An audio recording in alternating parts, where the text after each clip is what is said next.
Good morning, I'm Jean. I'm Andy. Welcome to Where's News.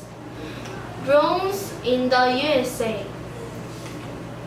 This is news about drones. Drones are very small planes. They can move things. Some company will want to make money with drones.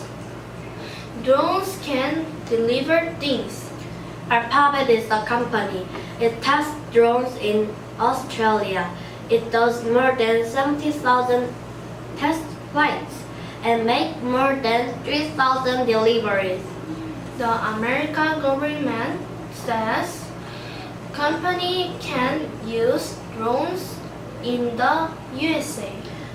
The company is now starting tests in Virginia, an American state.